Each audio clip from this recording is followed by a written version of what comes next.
I'll start with you. This is becoming a much more prevalent menace. And in many ways, it's one of the most horrific ways to attack people. The damage is forever.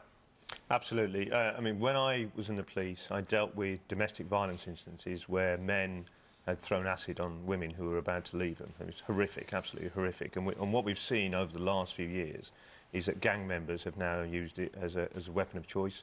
Why? Well, easily accessible. Guns are extremely... thankfully, you can't get guns in this country, and if you do get guns, you have to get homemade bullets. You know, the guns aren't very accurate. They are not very, very useful to gang members. Knives, you commit an offence. You commit an offence per se. For example, if you've got a knife which is longer than 3 inches, then it's an offence completely. Just carrying it, being in possession. Absolutely, yeah. Susanna.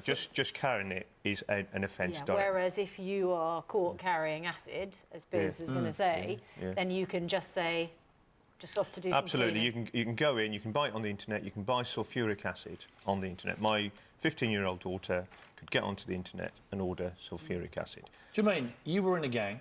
Is this the reason that gang members now use it? Yeah, partly because it's easy to access, it's easy to conceal.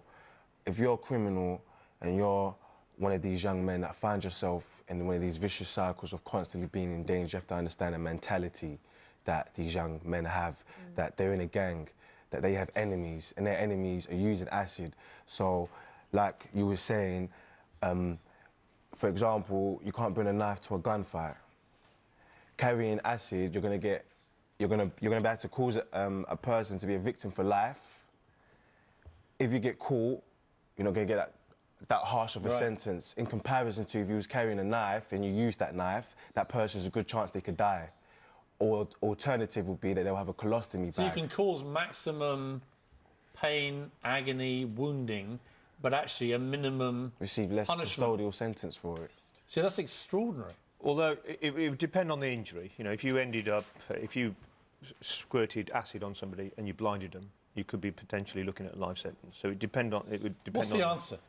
Well, I think you need restrictions on acid. So at the end, we need to make it much more difficult to buy acid. So whether it's about licensing, whether it's about making sure you have to use a credit card, restrictions on the internet, you need to make sure that we've had a 20% reduction in the number of police officers. So the number of stop and searches have gone down. So we need more resources. Well, I mean, Jermaine, stop and search is an extremely controversial policy, and some people think disproportionately affects, for instance, young black men. Is it time to increase stop and search and you know, focus on carrying acid as well? I've been speaking on acid attacks for over 5 years. I believe that the solution to acid attacks is the same solution as it would be to knife crime, to gun crime, is to actually look at these communities and actually look at the multiple factors that are affecting these vulnerable individuals in complex families. So lack of opportunities, lack of resources, low income, poor employment. Lack of father figure a lot of the time. Lack of role models, positive role models, people to inspire to, people that you can look at and say, actually, I want to be like that. Actually, I've come from this place, but actually I can inspire and I can better my life. I can change my circumstances. I can actually integrate. More people like you who've been there. Thank you. And now seen the light and now say there is a different way to lead a life. Right? I'm trying to give back based on experiences and knowledge. Well, good for you. And let's hope your voice has an effect, because last year, 431 acid attacks compared to 261 the previous year. Something has to be done, because as you say, the emotional, physical effects of these attacks are absolutely catastrophic. We had that poor man, Polish man, was he Romanian guy, yeah, just came in a couple of weeks ago. Absolutely horrific to see somebody close up.